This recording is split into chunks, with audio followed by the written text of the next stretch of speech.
लगे हिना से लिखता हूँ मैं दर्द दिल की बात, शायद के रफ्ता रफ्ता लगे दिल रुबा के हाथ।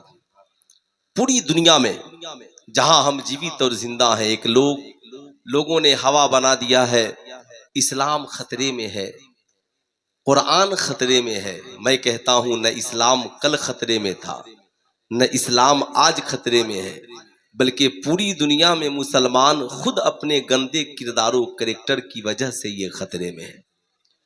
अफसोस ये नहीं कि गैरों को इस्लाम पसंद नहीं, अफसोस तो ये है कि अपनों को इस्लाम पसंद नहीं।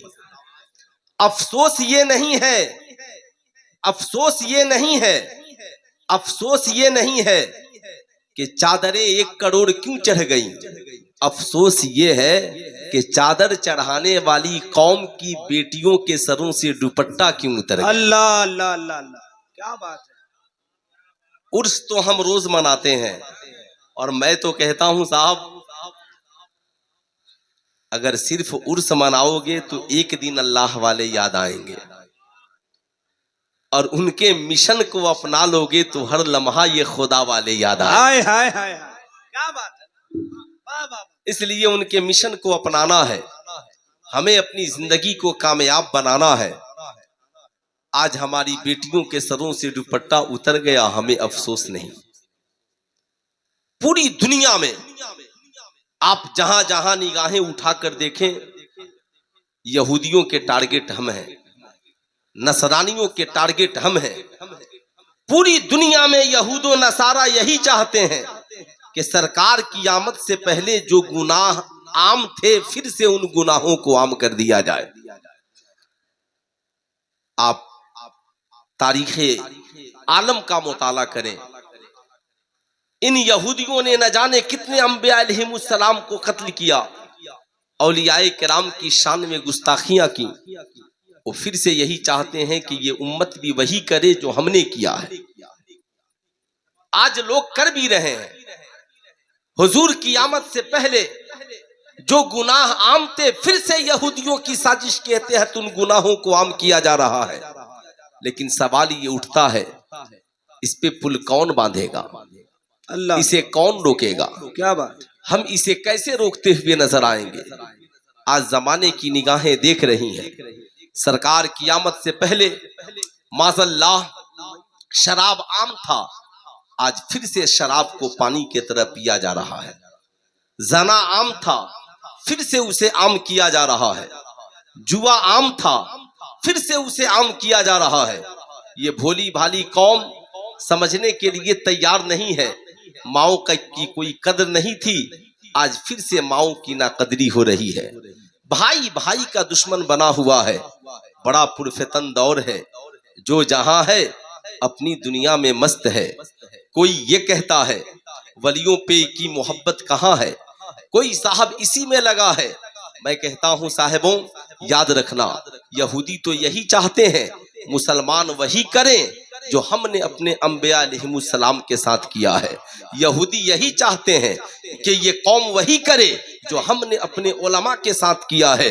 इसलिए मैं आपसे कहूंगा, मार्केट में कोई अगर आपसे ये कहे तो आप ईमानदारी से बताओ, जिस रब ने पैदा किया उसका हक आपके ऊपर है कि नहीं है। अरे हाथ उठाकर बोले, हक है कि नहीं है। जिस रसूल की उम्मत है आप, उस रसूल का हक आपके ऊपर है कि नहीं है। साहब, हम जिन वलियों के मानने वाले हैं, उन उलमा और औलिया का हक हमारे ऊपर है कि नहीं है। अब जरा पहले ये 3 बातों को समझिए। बंदा जिस दिन ये समझ लेगा कि आखिर अल्लाह का हक क्या है, साहब आपको मानना ही पड़ेगा। हम जिस समाज में जीवित और जिंदा हैं, क्या लोगों को पता नहीं है अल्लाह का हक ये है कि उसकी इबादत की जाए। अल्लाह का हक ये है उसके साथ किसी को शरीक न ठहराया जाए। अल्लाह का हक ये है हर हाल में उसका शुक्र अदा किया जाए। अल्लाह का हक ये है कि साहब वो जो कहे हम उस काम को करने के लिए हर लम्हा तैयार रहे। नमाज को मानना साहब ये ईमान है, रोजा को मानना ये ईमान है, कलमे को मानना ये ईमान है, हज और ज़कात को मानना ये ईमान है। साहब ये हक है कि बंदा इसे माने। मगर जब बात सरकार के मोहब्बत की आई तो आमिना के लाल ने कहा मेरा हक ये है। या रसूल अल्लाह क्या है? आका फरमाते हैं ला युमिनु अहदुकुम से लिखता हूँ मैं दर्द दिल की बात, शायद के रफ्ता रफ्ता लगे दिल रुबा के हाथ। पूरी दुनिया में जहां हम जीवित और जिंदा हैं, एक लोगों ने हवा बना दिया है इस्लाम खतरे में है, कुरान खतरे में है। मैं कहता हूं न इस्लाम कल खतरे में था, न इस्लाम आज खतरे में है, बल्कि पूरी दुनिया में मुसलमान खुद अपने गंदे किरदारों कैरेक्टर की वजह से ये खतरे में है। अफसोस ये नहीं कि गैरों को इस्लाम पसंद नहीं, अफसोस तो ये है कि अपनों को इस्लाम पसंद नहीं। अफसोस ये नहीं है, अफसोस ये नहीं है, अफसोस ये नहीं है कि चादरें 1 करोड़ क्यों चढ़ गई। अफसोस ये है कि चादर चढ़ाने वाली कौम की बेटियों के सरों से दुपट्टा क्यों उतर गया। अल्लाह अल्लाह अल्लाह अल्लाह, क्या बात है। उर्स तो हम रोज मनाते हैं, और मैं तो कहता हूं साहब अगर सिर्फ उर्स मनाओगे तो एक दिन अल्लाह वाले याद आएंगे, और उनके मिशन को अपना लोगे तो हर लम्हा ये खुदा वाले याद आएंगे। हाय हाय हाय हाय, क्या बात है।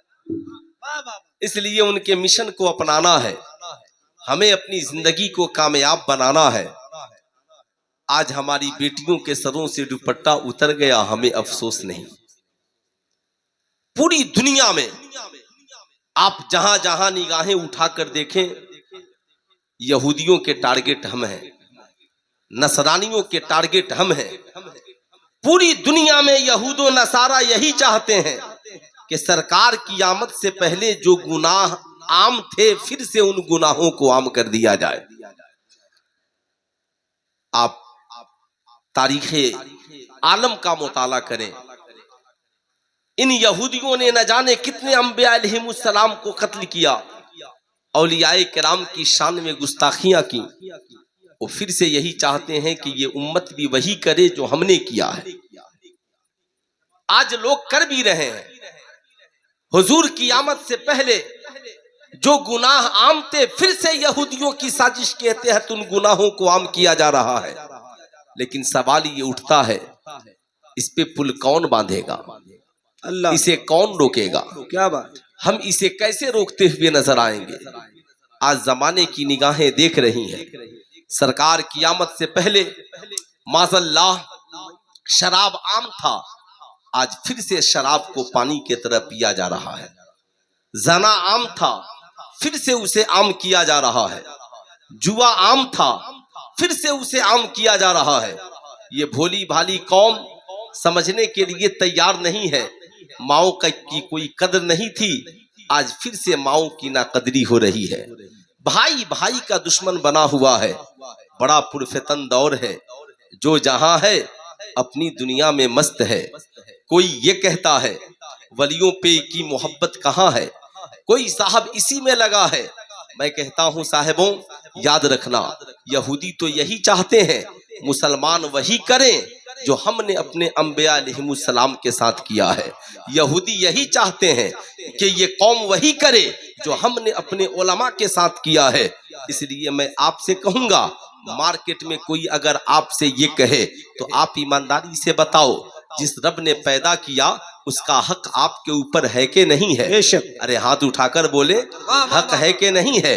जिस रसूल की उम्मत है आप, उस रसूल का हक आपके ऊपर है कि नहीं है? साहब, हम जिन वलियों के मानने वाले हैं उन उलमा और औलिया का हक हमारे ऊपर है कि नहीं है? अब जरा पहले ये 3 बातों को समझिए। बंदा जिस दिन ये समझ लेगा कि आखिर अल्लाह का हक क्या है, साहब आपको मानना ही पड़ेगा। हम जिस समाज में जीवित और जिंदा हैं, क्या लोगों को पता नहीं है अल्लाह का हक ये है कि उसकी इबादत की जाए। अल्लाह का हक ये है उसके साथ किसी को शरीक न ठहराया जाए। अल्लाह का हक ये है हर हाल में उसका शुक्र अदा किया जाए। अल्लाह का हक ये है कि साहब वो जो कहे हम उस काम को करने के लिए हर लम्हा तैयार रहे। नमाज को मानना साहब ये ईमान है, रोजा को मानना ये ईमान है, कलमे को मानना ये ईमान है, हज और ज़कात को मानना ये ईमान है। साहब ये हक है कि बंदा इसे माने। मगर जब बात सरकार के मोहब्बत की आई तो आमिना के लाल ने कहा मेरा हक ये है। या रसूल अल्लाह क्या है? आका फरमाते हैं ला युमिनु अहदुकुम हत्ता अकुना अहब्बा इलै मिन वालिदिही व वलदिही वन्नासि अजमईन। तुम में का कोई भी शख्स कलमा पढ़ने के बाद भी, रोजा मानने के बाद भी, हज व ज़कात को मानने के बाद भी, नमाज को मानने के बाद भी उस वक्त तक साहबे ईमान नहीं हो सकता। या रसूल अल्लाह कब तक? आका फरमाते हैं जब तक अपनी जान से ज्यादा, अपनी औलाद से ज्यादा, अपने माँ बाप से ज्यादा, अपने खानदान से ज्यादा, सारी कायनात से ज्यादा मुस्तफा जाने रहमत से प्यार ना हो जाए। अब जरा ठहरो सुनो, ये रसूल का हक है जान से ज्यादा नबी से प्यार हो। ये नबी का हक है बीवी से ज्यादा नबी से प्यार हो। ये नबी का हक है कि सारी कायनात से ज्यादा किससे प्यार हो? हाथ उठाकर बोले किससे प्यार हो? और जरा हाथ उठाकर बोले किससे प्यार हो? नबी से। दोस्तों से ज्यादा नबी से प्यार हो, दुनिया से ज्यादा नबी से प्यार हो, सारी कायनात से ज्यादा नबी से प्यार हो। तभी तो मेरे इमाम ने कहा करूं तेरे नाम पे जा फीदा, एक जान नहीं दो जहां फीदा, दो जहां से भी नहीं जी भरा, करूं क्या करोड़ों जहां नहीं। उसी नबी का पैगाम लेकर औलियाए किराम अपने अपने मुल्कों को छोड़कर संगलाख वादियों में जाकर इस्लाम की तबलीग करते रहे। साहब उन्हीं वलियों में से एक वली हजरत दाता मलंग शाह है, जिन्होंने अपना इलाका, घर बार, खानदान छोड़कर इस जमीन पे आकर इस्लाम की तबलीग की है। जमाने को बताया है इस्लाम इसे कहा जाता है, कुरान इसे कहा जाता है, नमाज ये होती है, रोजा ये होता है। ईमानदारी से बताओ मेरी कौम के शहजादों, एक भी अल्लाह का वली दिखाओ जो नमाजी ना हो।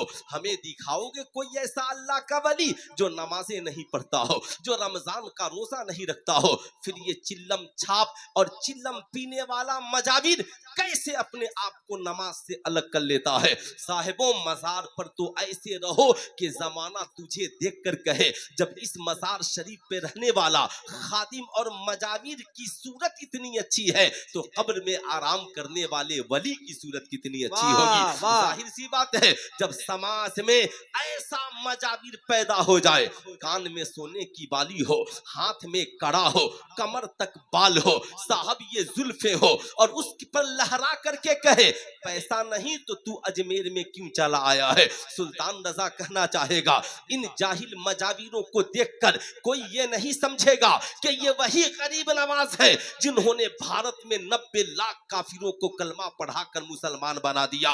मगर जमाने ने जब दिल्ली में हजरत ख्वाजा कुतुबुद्दीन को देखा तो कहा जब दिल्ली का कुतुबुद्दीन इतना अच्छा है तो अजमेर का मोइनुद्दीन कितना अच्छा होगा। यही वजह है खानकाह बैतुल अनवार के साहब सज्जादा हुजूर अमीन मिल्लत हजरत अल्लामा अमीनुल हुदा ने अपने शहजादे को आलिम भी बनाया, फाजिल भी बनाया, बावकार भी बनाया, मुत्तकी भी बनाया, परहेजगार भी बनाया, ताकि जमाना काशिफुल हुदा को देखकर कहे जब पोता इतना अच्छा है तो बताओ इसका दादा कब्र में सोने वाला कितना अच्छा होगा।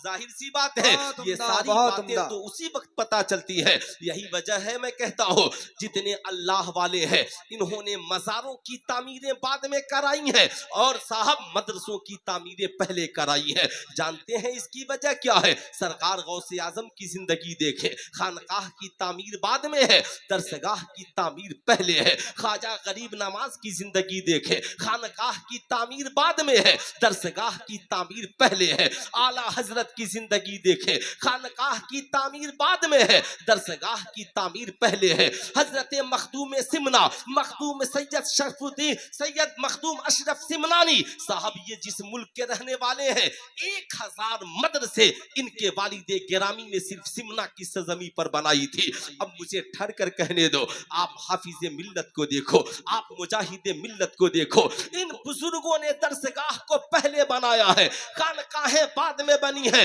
इसलिए कि ये जानते थे अगर सिर्फ मज़ारें तामीर हुई और मदरसों को वजूद नहीं बख्शा गया तो मोमबत्ती बेचने वाले पैदा होंगे, अगरबत्ती बेचने वाले पैदा होंगे, चादरें बेचने वाले पैदा होंगे। इसलिए पहले मदरसा बनाओ ताकि बच्चे पढ़ लिख करके आलिम बने।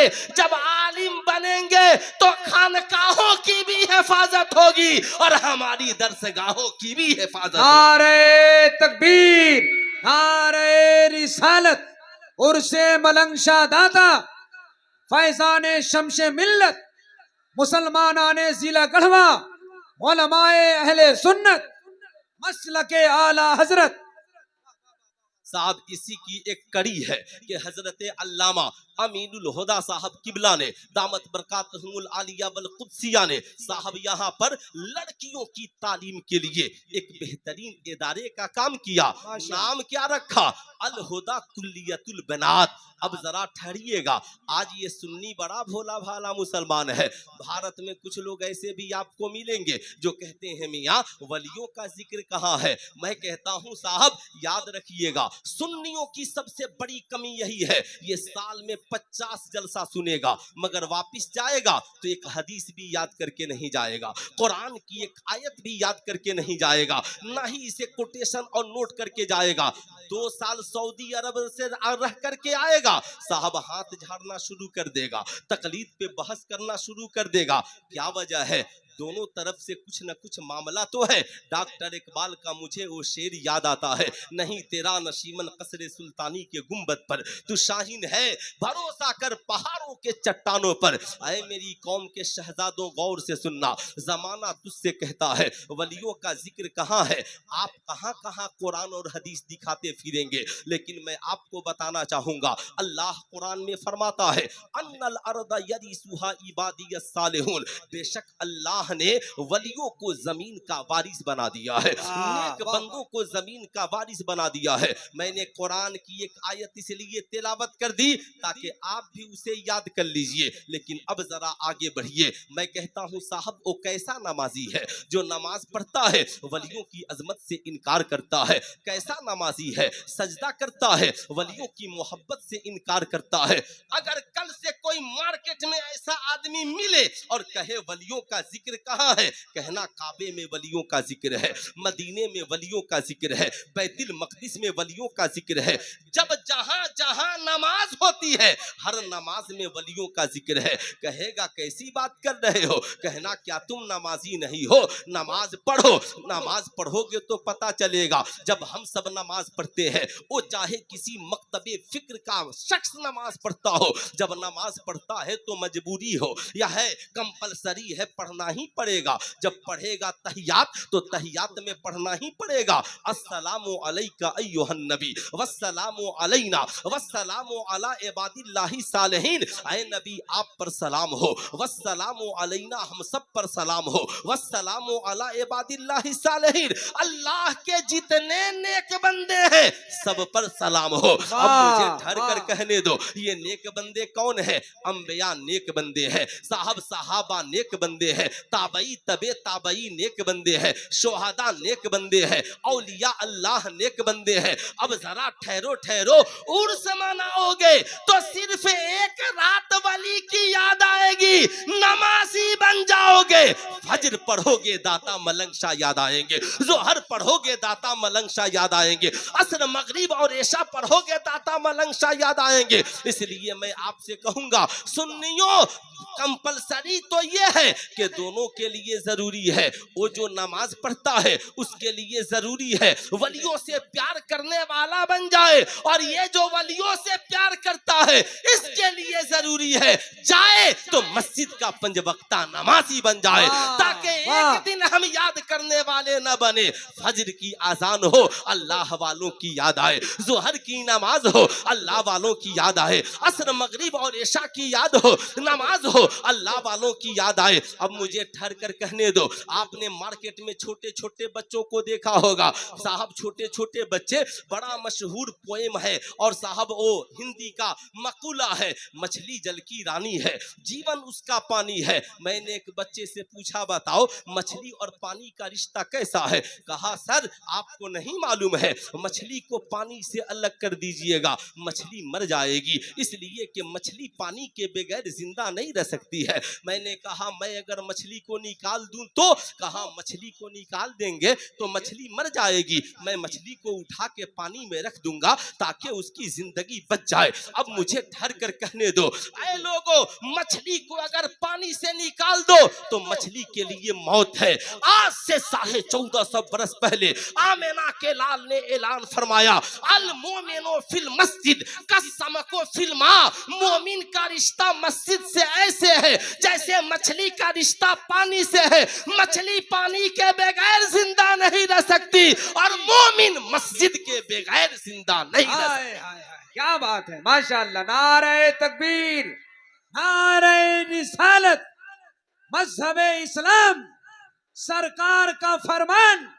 वाह वाह वाह वाह। अब एक बात बिल्कुल बुरा मत मानिएगा, चादर चढ़ाना फर्ज है या नमाज फर्ज है?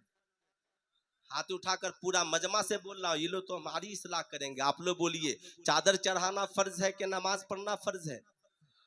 जरा जोर से हाथ उठाकर बोलिए, नमाज नमाज नमाज। आप बताइए हम लोग हुसैनी हैं कि नहीं हैं? सिर्फ नारा लगाने वाले हुसैनी हैं कि ओरिजिनल हुसैनी हैं? अरे हाथ उठाकर बोलिए, ओरिजिनल हुसैनी है। माशाअल्लाह, बहुत अच्छी बात है, हमको तो ओरिजिनल हुसैनियों की ही तलाश है। आला हजरत ने लिखा, जमाने को दर से वफा दिया, क्या बात रजा उस चमनिस्ताने करम की, जहरा है कली जिसमें है हुसैन व हसन फूल।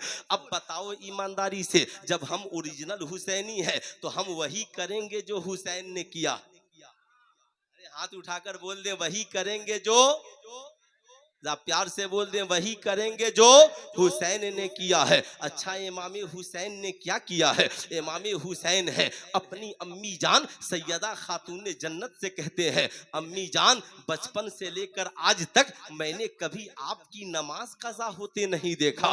ये माँ कुरान की तिलावत भी करती हैं और आप नमाज भी पढ़ती हैं। माँ मुस्कुराती है, काश आज भी कोई ऐसा बेटा होता जो अपनी माँ को देखकर कहता, अम्मी जब से मैंने आपको देखा है न आपकी नमाज कज़ा हुई न कभी आपकी तिलावत बंद हुई। ऐ मेरी कौम की शहजादियों, जरा सीने पे हाथ रख के याद करना, तू आज नमाज नहीं पढ़ती इसलिए तेरा बेटा नमाजी नहीं होता। आज तू कुरान नहीं पढ़ती इसलिए तेरी बेटियां कुरान पढ़ने वाली नहीं होती। आज का सुन्नी बड़ा प्रोफेशनल सुन्नी है, साहब आएगा कहेगा, मौलाना साहब हम तो दाता मलंग शाह के उर्स में गए थे, 3 दिन चादर चढ़ाए थे, पूरा खानदान लेकर गए थे। मैंने कहा पगले, अरे जो मजार पे जाने का तरीका है उस तरीके से गए थे या बनावटी तरीके से गए थे? जैसे आज का सुन्नी ढोल बजाते मजार पर, बीवी को नंगे सर लेकर मजार पर, बेटी को नंगे सर लेकर के मजार पर।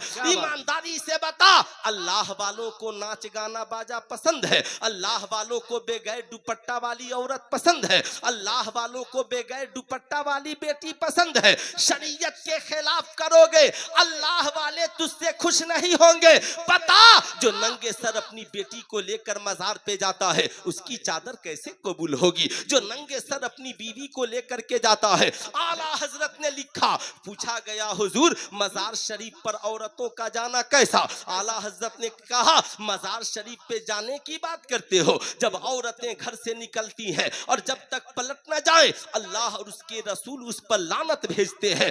याद रखना, फरिश्ते उस पे लानत भेजते हैं। जिंदगी में इन बातों को याद रखना, सिवाय मुस्तफा जाने रहमत के मज़ार अनवर के औरतों को किसी मज़ार पे जाने की इजाजत नहीं है। फिर औरतें करे क्या? दुआ तो इन्हें भी करानी है। मैं कहूंगा जब हजरत दाता मलंग का उर्स आए, अल्हम्दुलिल्लाह नजराने की भी तैयारी कर लो, अल्हम्दुलिल्लाह नमाज भी पढ़ो, कुरान कुरान की तिलावत भी करो और अपने शौहर से कहना आज हजरत का उर्स है, वहां चले जाओ, चादर भी चढ़ा देना और एक खत्म कुरान की तिलावत भी मेरी जानिब से पेश कर देना। बेटी कहे मेरी तरफ से, बीवी कहे मेरी तरफ से, माँ कहे मेरी तरफ से, कसम खुदा की चादरें भी मकबूल हो जाएंगी, तुम्हारी तिलावतें भी मकबूल हो जाएंगी। मगर ये साहब बड़ा अजीबो गरीब मामला है, अल्लाह वालों को जो पसंद नहीं हम उनके मज़ारों पे जाकर के वो करते हैं। कैसे अल्लाह के वली हमसे खुश होंगे? इसलिए मैं आपसे कहूंगा, आला हजरत ने लिखा मज़ार शरीफ पर एक चादर चढ़ाओ ताकि पता चले ये अल्लाह के वली की कब्र है। मगर यहाँ मज़ार शरीफ एक, चादरें 1 करोड़। पूछा गया हुजूर अगर चादरें ज्यादा चढ़ जाएं तो क्या करे? आला हजरत ने लिखा चादरें जब ज्यादा चढ़ जाएं तो उन चादरों को बेच दो और उस वली के नाम पे गरीबों में तकसीम कर दो, यतीमों में तकसीम कर दो, बेवाओं में तकसीम कर दो। अब जरा ठहरो ठहरो, अरे मेरी कौम के शहजादों, मैं ये नहीं कहता चादरें मत चढ़ाना, मगर मत चढ़ाओ 5000 की चादरें, मत चढ़ाओ 500 की चादरें। हजरत दाता मलंग शाह ने कुरान की तालीम को जिंदा किया है, सरकार की सुन्नत को जिंदा किया है। तुम 50 रुपए की फूलों की चादर चढ़ाओ, बाकी पैसे लेकर अपने महबूब इदारे में आओ और आकर कहो अल्लामा काशिफुल हुदा साहब ये हजरत दाता मलंग के नाम पर 1000 रुपया लीजिए और हमारी किसी कौम की गरीब बच्ची की तालीम के लिए, पढ़ने के लिए कापी किताब और कलम खरीद दीजिए, उसे सर पे डालने के लिए दुपट्टा खरीद।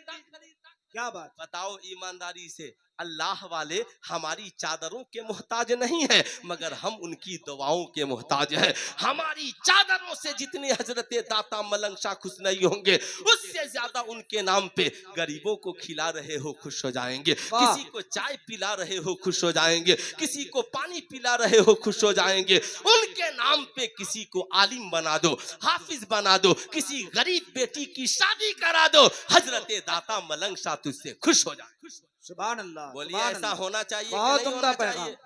अरे हाथ उठाकर बोलिए, आप लोगों से बोल रहा हूँ, होना चाहिए कि नहीं होना चाहिए?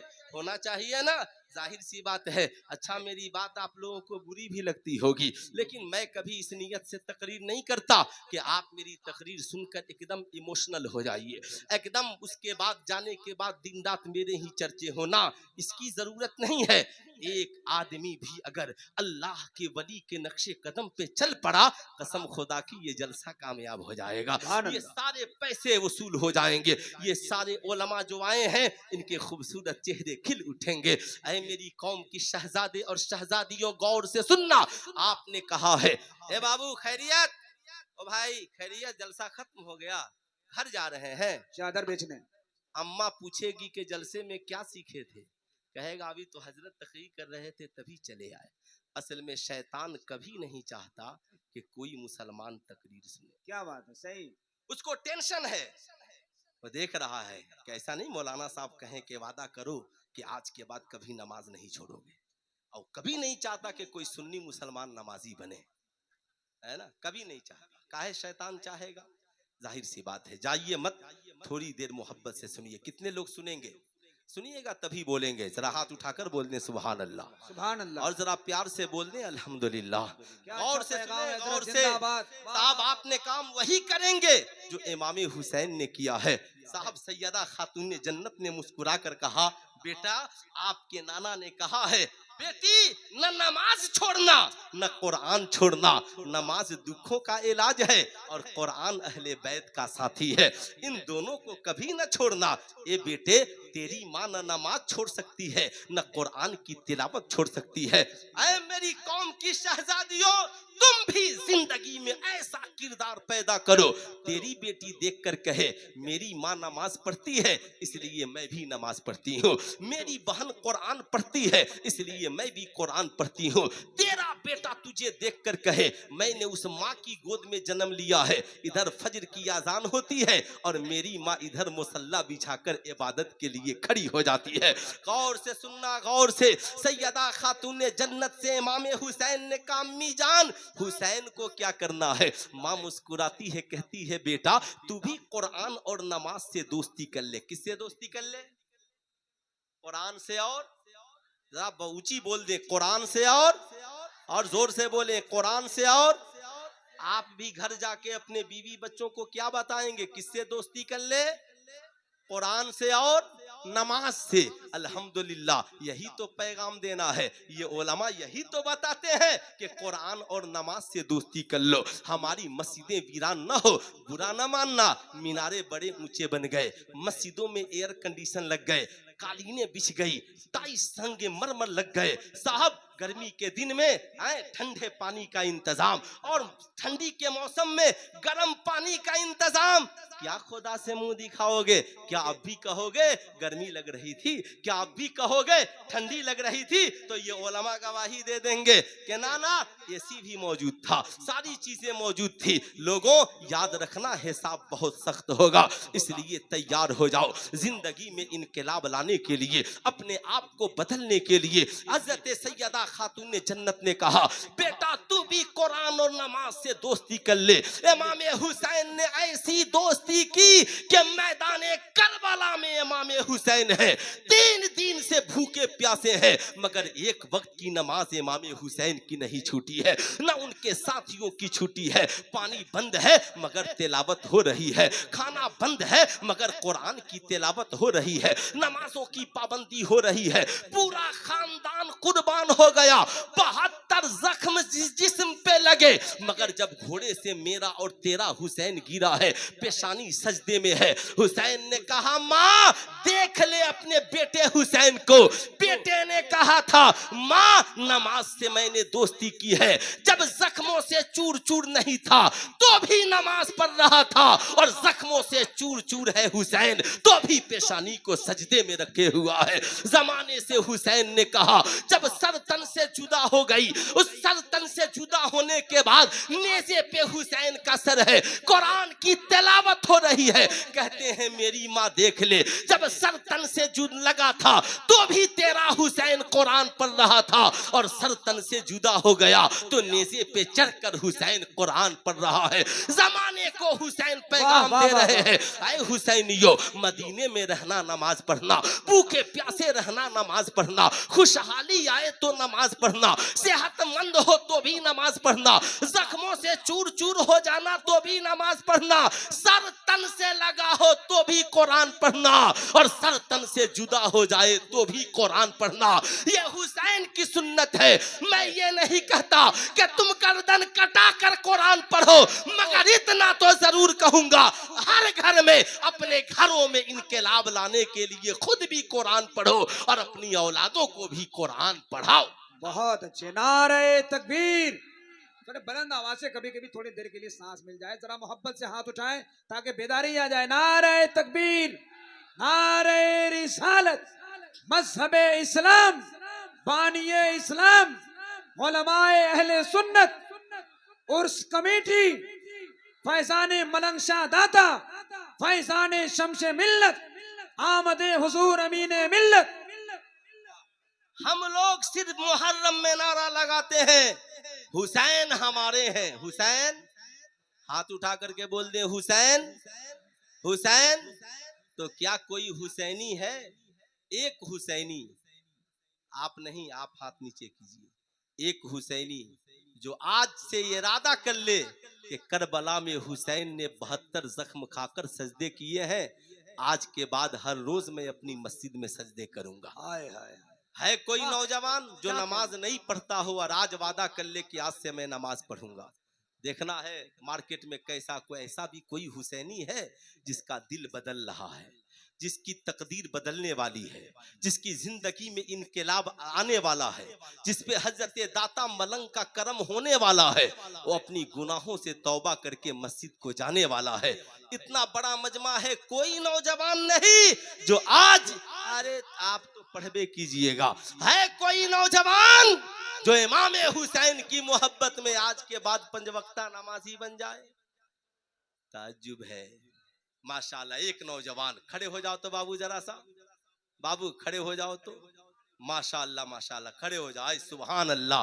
आओ जरा सा मुसाफा हो जाए, आओ थोड़ा सा मुसाफा हो जाए, इतने उलमा जान जाएं। माशाल्लाह, याद रखना, इन आलिमों से प्यार करो, आला हजरत ने अल मलफूज शरीफ में लिखा कि आलिमों को जन्नत के दरवाजे पर रोक दिया जाएगा। अरे बोले ना सुभान अल्लाह। आलिम वाह, वाह, कहेंगे वाह, वाह। मौला हम जन्नत में कब जाएंगे? फरिश्ते कहेंगे ठहर जा, अभी तुझे जन्नत में जाने की इजाजत नहीं, इसलिए कि तेरी वजह से तेरे चाहने वाले जन्नत में जाएंगे। वाह, वाह। कोई आकर कहेगा आपने मुझे पहचाना, मैंने आपके वजू के लिए पानी दिया था। कोई कहेगा आपने मुझे पहचाना, मैंने आपको खाने के लिए खाना दिया था। कोई कहेगा माशाअल्लाह माशाअल्लाह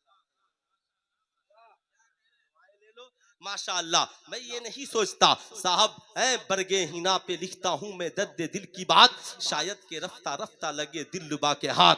हम लोग चाह दे लेकिन हम लोग जबरदस्ती कोई काम नहीं करते। हम उनमें से नहीं है जिस हाल में है उसी हाल में मस्जिद चल चलिए, नहीं नहीं, हम उनमें से हैं ला यमस्सहु इल्लल मुतहहरून। कुरान को उस वक्त तक न छूना जब तक कि तेरे अंदर पाकी नहीं आ जाए। अब जरा एक इज्तिमाई गुफ्तगू सुनिए, जानना बहुत जरूरी है। आज साहब एक बीमारी समाज में, बहुत बड़ी बीमारी। हुजूर की आमद से पहले निकाह का तस्वुर था? नहीं न था। निकाह का तस्वुर नहीं था। एक औरत कई मर्दों के साथ रहती थी। जैसे आज कॉलेज की पढ़ी लिखी लड़कियां बगैर निकाह के 20-20 बॉयफ्रेंड रखती हैं। सहेलियों में बहुत चर्चे होते हैं, मेरे चाहने वाले इतने हैं, फेसबुक पर मेरे फ्रेंड इतने हैं। सुल्तान रजा कौम की उन शहजादियों से कहेगा, याद रखना जिंदगी में बगैर निकाह के तेरी जिंदगी में कोई नौजवान फ्रेंड नहीं हो सकता। क्या बात है, वाह वाह वाह वाह वाह वाह। अगर जिंदगी में निकाह से पहले कोई तेरा हमदर्द है तो तेरा बाप है, तेरा भाई है, तेरा चचा है। याद रखना, तेरे वो लोग जिनसे तेरा निकाह हराम है, याद रखना उनसे मोहब्बत, उनसे प्यार, उनकी बातें। अभी ये भारत में एक मूवी बनी लेकिन सरकार ने उस पर पाबंदी लगा दी। ये बहुत अच्छा हुआ पाबंदी लग गई, वरना याद रखिएगा फिल्म का नाम था हम 2 और हमारे 12। साहब कुरान की आयतों का गलत तर्जमा पेश किया गया। हो सकता है मेरी फिक्र आपकी फिक्र से न टकराए, लेकिन मैं जो फिक्र पेश करने जा रहा हूँ हो सकता है हमारे उलमा दुआओं से नवाज दें। आज अल्लामा काशिफुल हुदा साहब की तकरीर सुनने के बाद मुझे अपनी वो तकरीरें याद आती हैं।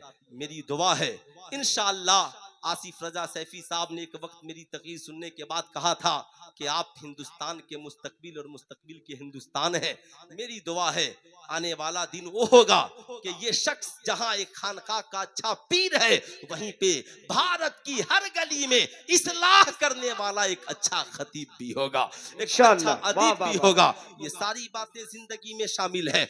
अब जरा याद रखिएगा, इस्लाम ने तो कहा बगैर निकाह के पाकीज़गी तेरी जिंदगी में नहीं आ सकती। अब इसे गौर से याद रखिएगा, गौर से जानिएगा। साहब इन लोगों ने कहा मुसलमान कहते हैं कि औरतें तुम्हारी खेतियां हैं, जैसे चाहो तुम खेतियों को इस्तेमाल करो। मैंने कहा साहब कुरान समझना तेरे लिए इतना आसान नहीं है। अल्लाह कुरान में फरमाता है अफला यतदब्बरूनल कुरान। है ईमान वालों क्या हो गया, तुम कुरान रखते हो मगर कुरान में गौर व फिक्र नहीं करते हो। इस्लाम ने औरतों को खेतियां कहा, खेतियां। औरत में बीवी भी शामिल है, औरत में बेटी भी शामिल है, औरत में माँ भी शामिल है, औरत में बहन भी शामिल है। इस्लाम ने कहा ये तुम्हारी खेतियां हैं, खेतियों को वक्त पे पानी चाहिए वरना खेतियां जमीनें बंजर हो जाएंगी। खेतियों को वक्त पे गल्ला वक्त पे दाना चाहिए वरना खेतियां सब्जा नहीं उगा पाएंगी। खेतियों को रखवाली चाहिए वरना तेरी फसलें कोई और काट के लेकर के चला जाएगा। अब साहब ये अल्लाह फरमाता है ऐ ईमान वालों ये औरतें तुम्हारी खेतियां हैं, इनका ख्याल रखना, इनके खाने का ख्याल तुम रखना, इनके पीने का ख्याल तुम रखना, इनके लिबास का ख्याल तुम रखना, इनके रहने के मकान का ख्याल तुम रखना, इनकी जरूरतों का ख्याल तुम रखना। अगर तुमने इन की जरूरतों का ख्याल नहीं रखा। हो सकता है कोई चरवाहा आए और तेरी खेतियों में से साहब कुछ फसलें काट करके लेकर के चला जाए। हो सकता है कोई चरवाहा आए और तेरी खेतियों में अपनी जानवरों को डाल दे। अब मुझे ठहर कर कहने दो, एक नौजवान है, अब साहब बीवी उसकी है, बहुत प्यार करता है, रोटी भी देता है, कपड़ा भी देता है, मकान भी देता है, मगर थोड़ी सी पैसे की बात आई। बीवी ने कहा मेरे शौहर मुझे कुछ पैसे की जरूरत है। शौहर ने डांट दिया, मेरी बीवी है जाएगी कहां? नतीजा क्या निकला? उसने तेरे किसी दोस्त से पैसे मांग लिए, उसने साफ जरूरत थी किसी पड़ोसी से पैसे मांग लिए। जानते हो इसका अंजाम क्या होगा? तेरे 5,000 10,000 न देने का नतीजा ये होगा कि चुपके से वो शख्स 5-10,000 देगा, मोहब्बत भरी बातें करेगा। तेरी बीवी समझेगी मेरा शौहर बेकार है, ये तो हमेशा मुझे डांटता है, सिर्फ रोटी कपड़ा और खाना दे देता है, मगर मेरी जरूरत का ख्याल नहीं रखता। जब मैं कहती हूँ कि मेरी जरूरत की चीजें ला दो, कहता रहने दो अगले महीने ला देंगे। मगर ये कितना अच्छा इंसान है, एक बार कहा इसने कदमों में लाकर डाल दिया। वो भोली भाली भूल जाती है ये कदमों में रुपए डालने वाला ये मुझसे मोहब्बत नहीं करता, बल्कि ये मेरे जिस्म का भूखा है। ठीक यही मामला हमारी बेटियों के साथ हो रहा है। आज अखबार में छपता है बेटियां मुर्तद हो रही हैं। मैं कहूंगा ऐ हमारी कौम के वालिदैन, अपनी बेटियों को नसीहत करो। अल्लाह ने कुरान में फरमाया, जिम्मेदारी दी, या अय्युहल्लज़ीना आमनू कू अनफुसकुम व अहलिकुम नारा, ऐ ईमान वालों अपने आप को और अपने घर वालों को जहन्नम की आग से डराओ। आप अपनी बेटी से कह दो, बेटी तू कॉलेज में पढ़ने जा रही है, इंजीनियरिंग की छात्रा है, तू साइंस की स्टूडेंट है, तू साहब एक पढ़ी लिखी बेटी है। ए बेटी याद रखना, सारी दुनिया की दौलत एक तरफ मगर इज्जत एक तरफ। तेरे बाप ने बचपन से आज तक किसी का तुझे मोहताज नहीं बनाया। तेरा बाप वक्ती तौर पे गरीब हो सकता है, मगर ये बेटी याद रखना, कॉलेज में पढ़ने जाना मगर किसी आवारा के सामने कभी हाथ न फैलाना। तुझे पैसे की जरूरत हो अपने बाप से मांग लेना, मैं न रहूं मेरी अपनी माँ से मांग लेना। ए मेरी बेटी मोबाइल सेट किसी से न मांगना।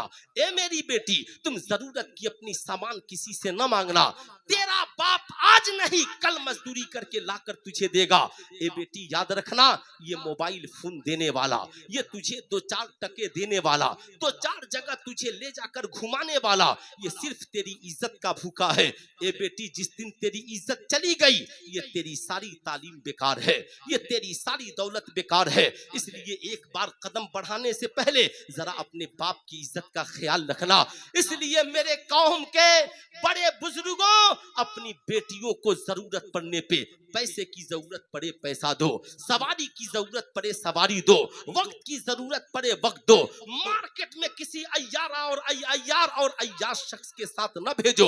अगर तुमने अपनी माओ की जरूरतें पूरी नहीं की, तुमने अपनी बेटियों की जरूरतें पूरी नहीं की, तुमने अपनी बहनों की जरूरतें पूरी नहीं की, तो कुरान कहता है ये औरतें तुम्हारी खेतियां हैं। अगर तुमने इनका ख्याल न रखा, कोई चरवाहा आएगा जानवरों को चरा कर लेकर के चला जाएगा, कोई लुटेरा आएगा तेरी फसलें काट के लेकर चला जाएगा, तू देखता रह जाएगा। और मैं कौम की बेटियों से कहूंगा, ऐ मेरी कौम की शहजादियों, अपने शौहर से उतना ही मुतालबा करना जितनी उनकी वुसअत हो, अपने बाप से उतना ही मुतालबा करना जितनी उसकी ताकत हो, उसे जरूरत से ज्यादा बोझ न डालना। और है मेरी कौम की बेटियां, अगर तेरा बाप गरीब है, तेरा भाई गरीब है, तेरा शौहर गरीब है, तो गुरबती में जिंदगी गुजार लेना, मगर सैयदा खातून जन्नत की तरह साहब किसी अमीर के सामने कभी अपने हाथ फैलाने की कोशिश न करना। वरना याद रखना साहब, ये इज्जत साहब इस जमाने में आम इज्जत नीलाम हो रही है। आज कोई ये कहता है फला लड़के ने मुझे आई लव यू लिख करके भेज दिया है, तुम समझती हो ये आई लव यू तेरे लिए प्यार है? मैं कहूंगा नहीं, ये यहूदियों की बहुत बड़ी साजिश है। हुजूर की आमद से पहले दुनिया में निकाह का तस्वुर नहीं था। यहूदी फिर से यही चाहते हैं समाज से निकाह को मिटा दिया जाए। सरकार सरकार ने फरमाया लोगों निकाह करो, अगर निकाह नहीं करोगे पता नहीं चलेगा कौन किसका बेटा है, कौन किसकी बेटी है, कौन किसका शौहर है, कौन किसकी बीवी है, तुम्हारी नस्लें बर्बाद हो जाएंगी। सरकार ने फरमाया अन्निकाहु मिन सुन्नती फमन रग़िबा अन सुन्नती फलैसा मिन्नी, निकाह मेरी सुन्नत है, जो इससे एराज करे वो मुझसे नहीं है।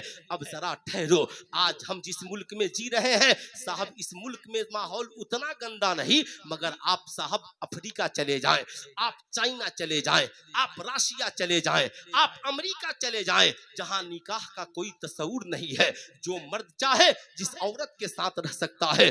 साहब उन्हीं यहूदियों की साजिश के तहत भारत के पार्लियामेंट में भी आज से कुछ सालों पहले कानून पास किया गया कि एक नौजवान लड़का और लड़की बगैर शादी के, वो चाहे हिंदू हो या मुसलमान, आपसी रजामंदी से इस मुल्क में लिविंग रिलेशनशिप में जिंदगी गुजार सकते हैं। अब साहब नतीजा क्या निकला, आज भारत के लाखों लड़के और लड़कियां आत्महत्याएं कर रहे हैं। लड़की, ये एक लड़की दिल्ली की है, अपने उस आशिक मिजाज से कहती है मैं तेरे 5 साल से रह रही हूँ, हर रात तू मेरा यौन शोषण करता है, तू मुझसे मोहब्बत की बातें करता है, शादी क्यों नहीं कर लेता। उसने शादी तो नहीं की मगर उसके 35 टुकड़े कर डाले। ऐ मेरी कौम की शहजादियों, अपनी जिंदगी में इन बातों को याद रखना। यहूदी यही चाहते हैं, यहूदी यही चाहते हैं ये कौम की बेटियों की इज्जतें लूटी जाए, ये कौम काटी जाए। तुम चाहते हो कि तेरी भी इज्जत सलामत रहे, तेरी बेटियों की भी इज्जत सलामत रहे, तो सारी दुनिया की किताबें अपनी बेटियों को बाद में पढ़ाना, और सैयदा खातून जन्नत की सीरत की पतली किताब अपनी बेटियों को पहले पढ़ाना, ताकि घर में रहे तो भी इज्जत सलामत रहे और कॉलेज में रहे तो भी इज्जत सलामत रहे। माशाअल्लाह, नारे तकबीर, नारे रिसालत, उर्से मलंग शाह दाता, फैजाने शमशे मिल्लत। साहब आज जिस तरीके से समाज में हमारी बेइज्जती हो रही है, जिस तरीके से हमें टारगेट किया जा रहा है, आपने कभी इसकी कल्पना की है? आपने कभी इसके बारे में सोचा? मुझसे बड़े बड़े आलिम इधर उस्ताजुल उलमा की शक्ल में बैठे हैं, आप इनसे कभी पूछिए, हुजूर अल्लाह कुरान में फरमाता है ला तक़उद बाद ज़िक्रा मअल कौमि ज़ालिमीन, इसके बारे में क्या हुक्म है? ये उलमा कहेंगे जब तुम जान जाओ ये लोग जालिम हैं, ये कौम जालिम है, तुम उनके करीब न बैठो। फिर आप पूछिए, हुजूर अल्लाह कुरान में फरमाता है तावनु अलल बिर्रि वत तक़वा ला तावनु अलल इस्मे वल उद्वान, भलाई और नेकी के काम में लोगों की मदद करो, गलत काम और मासियत में किसी की मदद मत करो। ईमानदारी से बताइए, जहेज मांगना इस्लाम में हराम है कि नहीं है? हाथ उठाकर पूरा मजमा बोलिए। जहेज मांगना, शराब पीना, जुआ खेलना, नाच गाना बाजा हराम, सब मुसलमान जानते हैं, मगर जहेज मांगना बंद हुआ। अरे बोलिए आप लोग, शराब पीना बंद हुआ, जुआ खेलना बंद हुआ। ओ सरजमीने अरब जिसे हुजूर ने शराब और जुआ से पाक किया, यहूदियों की साजिश ने वहां के बादशाहों को अपने गिरफ्त में लेकर फिर से उस सरजमी को शराब खाने और जुआ खाने और नाच गाने बाजे का अड्डा बना करके रख दिया। जरा तसव्वुर करो, आज पूरी दुनिया की हुक्मरानी खामोश है, मुसलमान खामोश हैं, यहूदियत मुस्कुरा रही है, हम अपने मिशन में कामयाब हो रहे हैं। अब जरा गौर से सुनना मेरी बात, 2-4-5 मिनट सुने, गौर से सुनिएगा। आला हजरत सरकार से पूछा गया, हुजूर ये बताया जाए एक ऐसी महफिल जहां पे गुनाह हो, और क्या उस गुनाह की महफिल में हमारा जाना कैसा है? आला हजरत लिखते हैं, याद रखना अगर तुम्हारे पास इतनी ताकत है कि तुम वहां पे जाओ तो तुम्हें देखकर लोग गुनाह छोड़ दे, तो तुम वहां पे जरूर जाओ ताकि तेरी वजह से गुनाह बंद हो जाए। मुस्लिम शरीफ की एक हदीस पाक का मफहूम यह है कि अल्लाह के नबी ने फरमाया गुनाह रोकने का 3 तरीका है। अल्लाह ने ताकत दी है तो ताकत के जरिया रोको, ज़बान दी है तो ज़बान, नारे रिसालत, खतीब आज़म हिंदुस्तान अल्लामा इब्राहिम रजा चतुर्वेदी नेपाल। माशाअल्लाह माशाअल्लाह। है ना, हजरत अल्लामा इब्राहिम रजा चतुर्वेदी नेपाल तशरीफ ले आए। ये 5 मिनट की मेरी गुफ्तगू है, सुने ईमानदारी के साथ। इजाजत है ना? जरा हाथ उठाकर प्यार से बोल दे सुभान अल्लाह, और एक बार बोल दे प्यार से अल्हम्दुलिल्लाह। अब जरा गौर से सुनिएगा। अल्लाह अल्लाह, ए मेरी कौम के शहजादों, साहब आला हजरत ने लिखा, अल्लाह अल्लाह, आला हजरत ने लिखा जाओ ताकि तुम्हारी वजह से गुनाह बंद हो जाए। अल्लाह के नबी ने फरमाया ताकत के जरिया गुनाह को रोको, जबान के जरिया रोको, नहीं रोक सकते तो कम से कम दिल से बुरा जानो। अब जरा ठहरिएगा। आज वो शख्स जो समाज में जहेज मांगता रहा, हम जानते हैं जहेज मांगना हराम है, मगर हम उसके बारात में जाते रहे, हम निकाह पढ़ाते रहे, हमने उसकी मुखालिफत नहीं की। हमने कभी नहीं कहा तू अपनी शादी में जहेज मांग रहा है, जहेज मांगना हराम है और हम तेरी शादी में शामिल नहीं होंगे। बता ईमानदारी से, हम जानते हैं ऑर्केस्ट्रा नचाना हराम है, वो शादी में नचाता रहा और हम लोग उसके बारात में जाकर के दावतें खाते रहे। हमने एक बार भी नहीं कहा इस्लाम में नाच गाना बाजा हराम है, तू अपनी शादी में नचा रहा है इसलिए हम तेरी शादी में शरीक नहीं होंगे। हम उसके जहेज के मांगे हुए पैसे का वलीमा खाते रहे, हम उसके नाच गाने की शादी वाली पार्टी में शरीक होते रहे। है तो हम मौलाना साहब, है तो हम हाजी साहब, है तो हम मुसलमान। ईमानदारी से बताओ, हम शादी के वक्त 50 जोड़े कपड़े लड़की वाले से मांग करके लेते हैं। हमने साहब पूछिए इन उलमा से, वो कपड़ा रिश्वत का कपड़ा है जो आपने मांग कर लिया, अगर खुशी से दे तो तोहफा है, मांग कर लिया तो रिश्वत है। अब वो कपड़ा एक उठाया और इमाम साहब को दे दिया, हुजूर एक कपड़ा आप भी ले लीजिए। इमाम साहब ने किसी से मसला नहीं पूछा, अब उसे पहन लिया, नमाज पढ़ा दी। बताइए उस कपड़े में इमाम साहब की नमाज होगी? क्योंकि वो रिश्वत वाला कपड़ा है। ईमानदारी से सुनिएगा, क्या हाजी साहब, क्या नमाजी साहब, क्या साहब, हम सब का हाल वही, दाग हुए के मीर हुए, सब एक ही जुल्फ के असीर हुए। ऐ मेरी कौम के शहजादों याद रखना, लोग अपनी मजलिसों में गुनाह करते रहे, हम आशिके मुस्तफा होकर खामोशी से बैठे रहे, हम गुलाम इमाम हुसैन होकर खामोशी से बैठे रहे। काश मेरी कौम ने कहा होता, ऐ लोगों इस्लाम में जहेज मांगना हराम है, जो मांगेगा हम उसकी शादी में नहीं जाएंगे। इस्लाम में नाच गाना बाजा हराम है, जो नचाएगा हम उसकी शादी में नहीं जाएंगे। जिस दिन मुसलमान ये फैसला ले लेंगे, हर घर में जहेज मांगना भी बंद हो जाएगा और शादियों में नाच गाना और बाजा भी बंद हो जाएगा। बहुत उम्दा, हो बहुत जाएगा कि नहीं हो जाएगा? अरे हाथ उठा करके बोलिए, हो जाएगा कि नहीं हो जाएगा? बोलिए आप लोग, ऐसा होना चाहिए? जरा हाथ उठाकर बोलिए, होना चाहिए? बहुत। क्या कोई आदमी है जो आज के बाद नाच गाना बाजा की महफिल में नहीं जाएगा?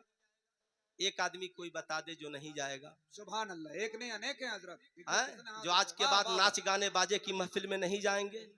कितने लोग नहीं जाएंगे? जरा हाथ उठाइए तो कितने लोग नहीं जाएंगे? माशाअल्लाह, माशाअल्लाह, माशाअल्लाह। देखिए, क्योंकि अब चाहे आप मुझे जो कहें, मैंने तो साहब पलामू एक्सप्रेस में टिकट बना लिया है ना, तो ये मेरी मजबूरी। मगर एक बात है ना, 2-3 मिनट माशाअल्लाह, माशाअल्लाह, है ना। अच्छा, 2-4-5 मिनट हुजूर का हुक्म है। हाँ, मैं उन्हें ही देख रहा था। इंशाअल्लाह मैं तो आप लोगों का खादिम हूँ, जब बुलाइएगा पैदल भी चलाऊंगा। पलामू एक्सप्रेस छूट भी गई हजरत, तो गढ़वा एक्सप्रेस बाकी है। माशाअल्लाह, माशाअल्लाह। जरा दोनों हाथों को उठाकर एक बार प्यार से बोल दें या रसूल अल्लाह, और जरा एक बार प्यार से बोल दें या हबीब अल्लाह। अब साहब एक आखिरी पैगाम सुन लो, आखिरी पैगाम है ना। आज मार्केट में हर नौजवान ये समझता है कि मैं जो कमाता हूं ये सब मेरा है जी, और हमारी वीआईपी बीवियां भी समझती हैं कि मेरा शौहर जो कमाता है ये सब, समझ रहे हैं ना। यही वजह है, कभी हजरत से पूछिएगा, किसी के बाप से पूछिएगा ना कि ये जमीन किसकी है, तो कहता है ये मेरे बेटे की है, ये फला बेटे की, ये फला बेटे की। मगर बेटे से पूछिएगा तो बाप की हर जमीन को अपनी जमीन कहेगा। बड़ा पुरफेतन दौर है, इस दौर में नौजवान भूल गए आज हम इंजीनियर, डॉक्टर, प्रोफेसर होकर भी जिंदगी में कामयाब नहीं है। उसकी वजह सिर्फ एक है कि हमने अपनी कमाई में माँ बाप को हिस्सा नहीं दिया। हम भूल गए हमारी माँ क्या है और हमारी माँ का हक क्या है। बस एक बात सुन लो, सीने में जगह देना, दिल में इसे लेकर के जाना। मेरी तरफ देखो, मेरी तरफ देखें, मेरी तरफ, है ना। सुने, एक नौजवान आका की बारगाह में हाजिर हुआ, अर्ज गुजार हुआ, फिदा का भी उम्मी या रसूल अल्लाह, मेरे माँ बाप आप पे कुर्बान, आका जी मेरा एक मसला हल कर दीजिए। आका मुस्कुराए, फरमाया क्या मसला है? अर्ज गुजार होता है, या रसूल अल्लाह, मर्द के ऊपर पहला हक किसका है? ये तकरीर उनके लिए है जो सिर्फ मर्द है, और जो कान में बाली पहनने वाले हैं उनके लिए नहीं, हाथ में जो कड़ा पहनने वाले हैं उनके लिए नहीं। अब साहब उनका शुमार किसमें है वो समझे, लेकिन जो मर्द हैं उनके लिए अल्लाह के नबी ने फरमाया, हाँ हाँ तुम जानना चाहते हो मर्द के ऊपर पहला हक किसका है? हाँ या रसूल अल्लाह। आका फरमाते हैं तुम्हारी माँ का है।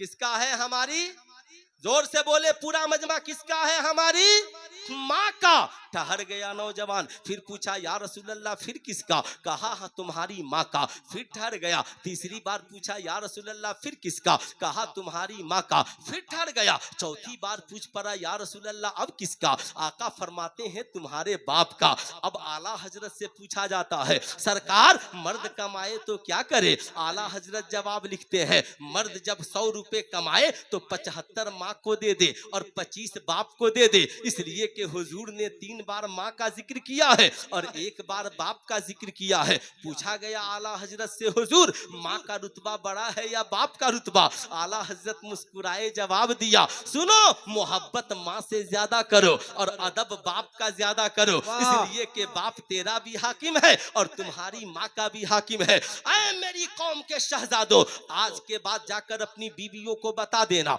अपने बच्चों को बता देना, आज के बाद दिल्ली, मुंबई, कलकत्ता कहीं रहना, अगर तेरी माँ तुझको फोन करके कह दे बेटा मुझे पैसे की जरूरत है, बहाने न बनाना, बबलिंग बाजी न करना, झूठ न बोलना, पैसे न बचाना, बल्कि आज के बाद कमाना, तो पहला फोन अपनी बूढ़ी माँ को करना। अम्मा बता तेरे बेटे को तनख्वाह मिली है, बोल तुझे कितने पैसे की जरूरत है? अरे माँ मुस्कुराएगी, रब मुस्कुरा देगा, माँ मुस्कुराएगी, सरकार मुस्कुरा देंगे, माँ मुस्कुराएगी, कहेगी बेटा ठहर जा तेरे अब्बा से पूछ लेने दे। बूढ़ा बाप उस बुढ़ापे में कहता है मेरे बेटे से कह दे अपने बीवी बच्चों का पहले ख्याल कर लेगा, फिर बचेगा तो हमारे लिए भेजेगा। हम तो बूढ़े हैं, हमारी ईद तो पुराने कपड़ों में भी हो जाएगी, हमारी जिंदगी तो पुराने कपड़ों में भी कट जाएगी। ऐ मेरी कौम के शहजादों, आज तुम जिंदगी में इसलिए कम बर्बाद हो, तुम कमा कर भी खुशहाल नहीं हो।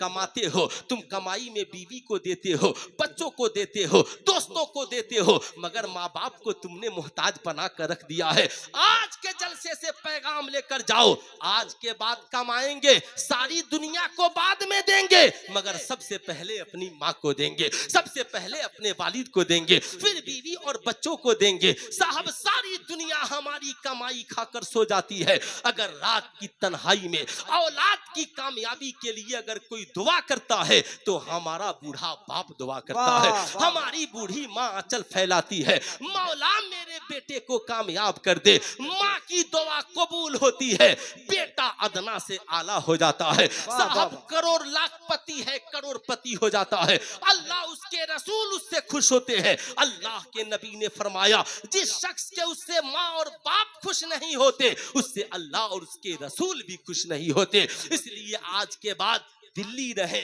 मुंबई रहे, कलकत्ता रहे, सऊदी अरब रहे, कमाना है तो सबसे पहले अपनी माँ और अपने बाप को खिलाना है।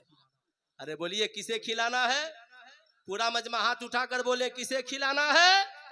कितने नौजवान हैं जो आज के बाद कमाएंगे तो सबसे पहले माँ बाप की खिदमत करेंगे? जरा हाथ उठाइए तो कितने नौजवान है, सब करेंगे? सुभान अल्लाह, सुभान अल्लाह। आखिरी पैगाम हुजूर सैयद बादशाह मियां वास्ती कहते हैं, है ना जया भाई, है ना, आप थे ना, है ना, कहते हैं कि सुनो जब माँ बाप को पैसे देना ना तो यूं मत देना, बल्कि यूं रख लेना और बाप के सामने जाना, माँ के सामने जाना, अब्बा हुजूर आप ये पैसा जितनी जरूरत हो ले लें, ये न कहना ये 500 1000, जितनी जरूरत हो ले लें, ताकि पैसा लेते वक्त भी माँ बाप की बादशाहत सलामत रहे, लेते वक्त भी बाप का हाथ भी ऊंचा रहे और बाप का मकाम भी ऊंचा रहे। ये दुनिया बड़ी हसीन है, याद रखना इन हसीनों में न उलझो, बल्कि माँ बाप की खिदमत करो, नमाजों की पाबंदी करो। जिंदगी में सबसे कामयाब वो है। सारी दुनिया की कामयाबी एक तरफ, कुरान कहता है कद अफलहा मन तज़क्का, तहकीक के कामयाब हो गया जिसने अपने आप को गुनाहों से पाक साफ और सुथरा कर लिया। ये हजरत दाता मलंग शाह का उर्स है। वलियों के उर्स में आइए, चादरें भी चढ़ाइए और लौट कर जाइए तो बुजुर्गों का मिशन लेकर के जाइए। उन्होंने जिस मिशन को आम किया था, अल्हम्दुलिल्लाह आज हजरत अल्लामा अमीनुल हुदा साहब किबला, उनके साहबजादे अल्लामा काशिफुल हुदा साहब किबला ने साहब अल हुदा कुल्लियतुल बिनात की शक्ल में कौम की बेटियों की फलाह बहबूद के लिए, साहब आप अपनी बेटियों को उस इदारे से जोड़िए, पढ़ाइए। जब बेटियां नेक होंगी तो इंशाअल्लाह हमारी औलादें नेक होंगी। साहब जिनसे जुड़िए, बुजुर्गों के दामने करम को थामिए। आला हजरत ने पैगाम दिया, तेरे गुलामों का नक्शे कदम है राहे खुदा, वो क्या बहक सके जो ये सुराग लेकर चले। जिंदगी बाकी मुलाकात बाकी। पूरा मजमा मिलकर पढ़ लीजिए अस्तगफिरुल्लाह रब्बी मिन कुल्ली ज़ंबी व अतूबु इलैह। पढ़ लीजिए ला इलाहा